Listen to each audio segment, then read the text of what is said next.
Assalamualaikum warahmatullahi wabarakatuh. Dewan juri yang terhormat, saya sebagai tim kontra menolak mosi perdebatan pada pagi hari ini, yang dimana sumber daya penting diatur oleh agensi sumber daya internasional.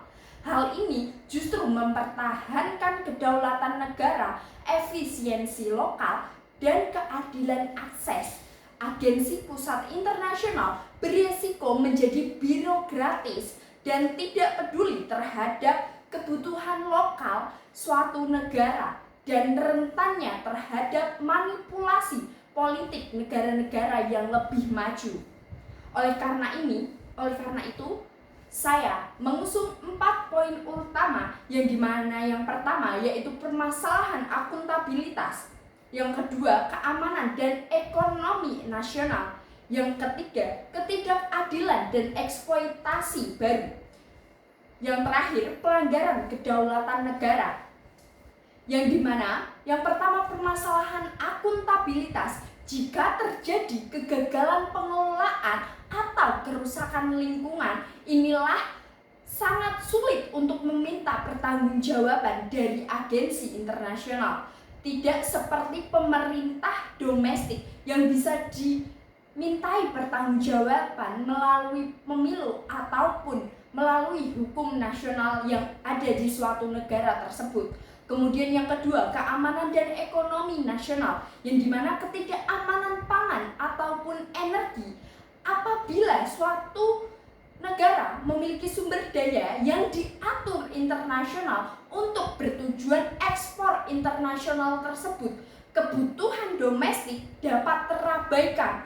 Hal itu akan menyebabkan inflasi hanya lokal yang terus meninggi dan ketimpangan sosial. Selanjutnya, ketergantungan sosial. Ketergantungan sosial ini mengerahkan kontrol, berarti negara tersebut kehilangan instrumen atau jati diri ekonomi yang utama apabila agensi internasional tersebut memutuskan untuk membatasi pasokan. Ekonomi lokal bisa menurun ataupun lumpuh. Yang ketiga, ketidakadilan dan eksploitasi baru, yang dimana agensi internasional rentan dikuasai oleh negara-negara yang maju atau negara-negara yang memiliki modal tertinggi untuk memastikan sumber daya tetap mengalir. Hal ini justru sangat mirip dengan neokolonialisme, yang dimana negara berkembang hanya menjadi penyedia,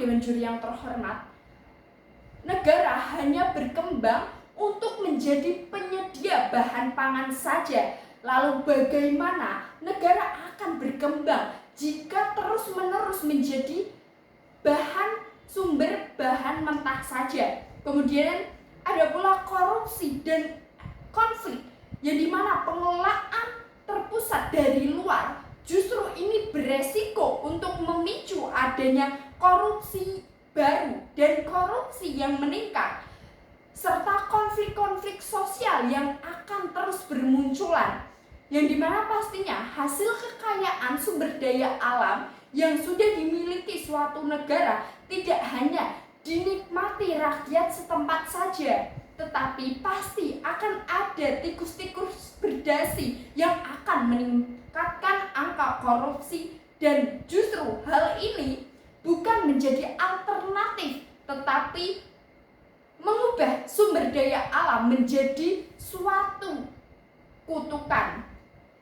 Dan pelanggaran kedaulatan negara, yang dimana hak eksklusif sumber daya alam. Setiap negara berdaulat memiliki hak berdaulat penuh akan sumber daya alam di suatu negara.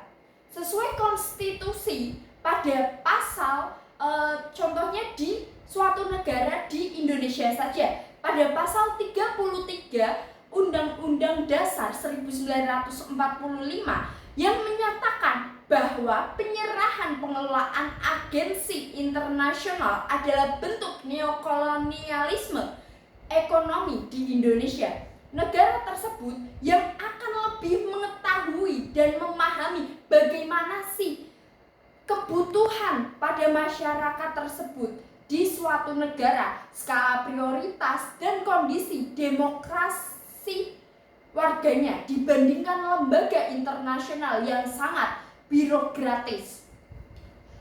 Dewan Juri yang terhormat, dengan ini sudah disimpulkan bahwa pengelolaan sumber daya penting oleh agensi internasional akan menciptakan ketergantungan, melanggar hak kedaulatan, dan gagalnya memenuhi kebutuhan lokal karena tidak akuntabilitas sumber daya alam harus dikelola oleh negara untuk kemakmuran rakyatnya sendiri. Dengan hal itu, Dewan Juri yang terhormat, saya menolak mosi perdebatan pada pagi hari ini, yang dimana dimana sumber daya penting diatur oleh agensi sumber daya internasional. Cukup sekian, demikian dari saya, kurang lebihnya mohon maaf. Wassalamualaikum warahmatullahi wabarakatuh.